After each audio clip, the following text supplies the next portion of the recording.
Não, eu já tenho uma posição sobre isso antiga, né?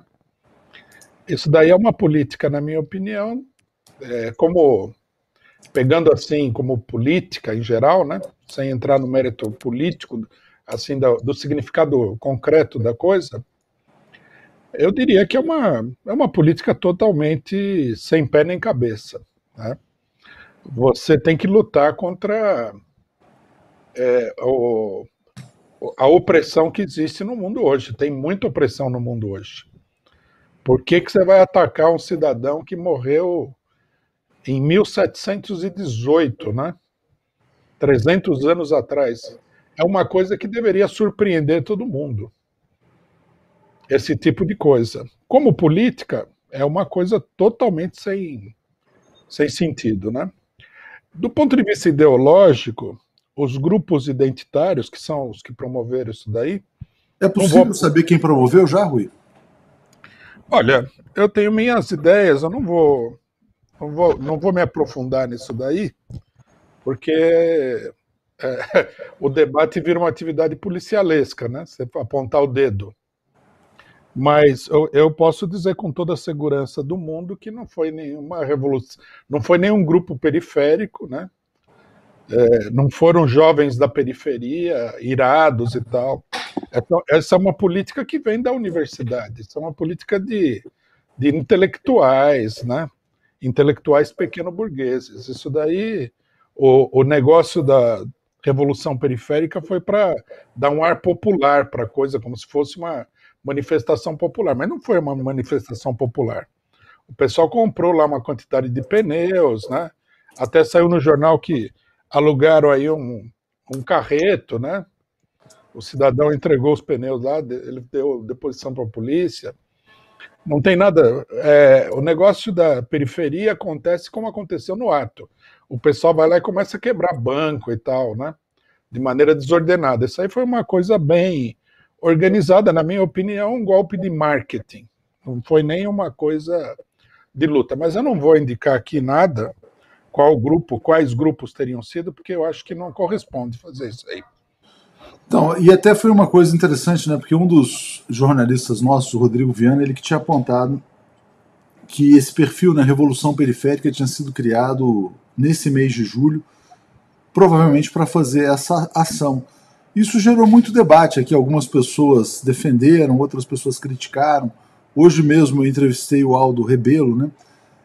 E o Aldo Rebelo tem uma visão bastante crítica em relação a o que ele também chama de identitarismo. Mas outras pessoas dizem, Rui, que esse tipo de ação é pedagógica.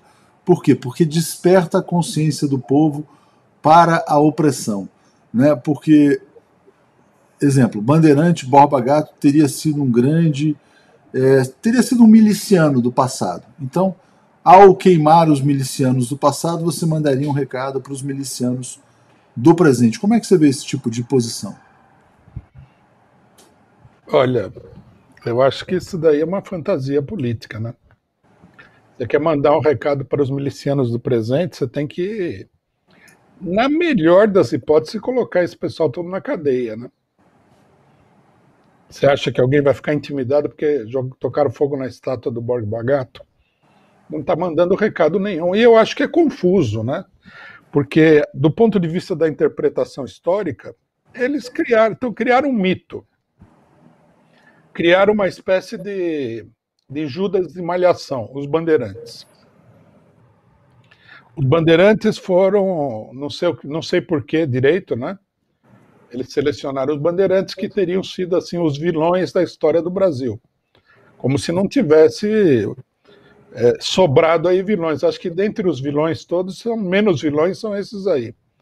Mas isso é tudo o caso para uma interpretação histórica, é uma confusão. Segundo, o pessoal não leva em consideração o seguinte, né? Aqui em São Paulo, eu sou paulista e paulistano. Aqui em São Paulo, o bandeirantismo é o símbolo do estado de São Paulo. Eu também penso nisso, Rui, porque é uma questão importante isso que você fala. Eu queria primeiro te ouvir a visão que você tem sobre os bandeirantes e se os paulistas têm orgulho ou vergonha da questão dos bandeirantes, né? Porque, por exemplo, eu vi algumas pessoas dizendo, não, tem que mudar o nome, inclusive, da rodovia dos bandeirantes. E aí eu queria te ouvir a respeito disso. Se essa palavra desperta orgulho, repulsa, vergonha, indignação, de maneira geral. É o tal negócio, né? A história é contraditória. Por exemplo, se você for estudar a história da humanidade, você vai encontrar pessoas como Júlio César, por exemplo. É um grande homem? É um grande homem. Ele fez muita coisa ruim? Sem dúvida nenhuma. Tá?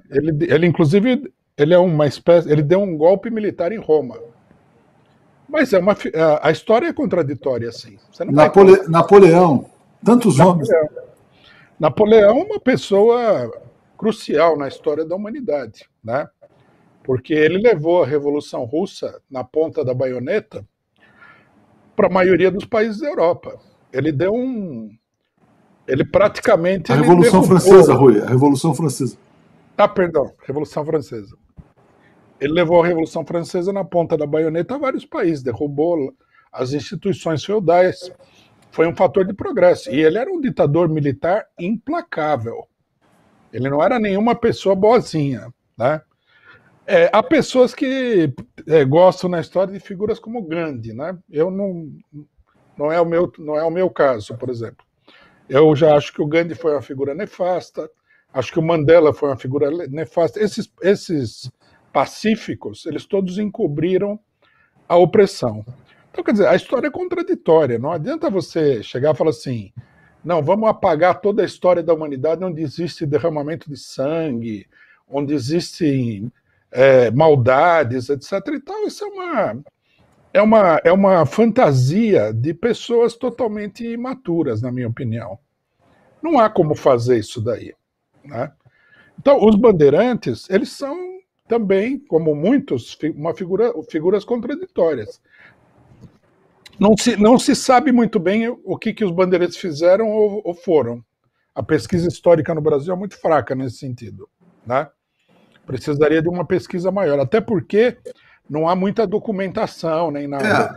Mas quem defende os bandeirantes, em geral, exalta o seu papel na consolidação do território nacional. Exatamente.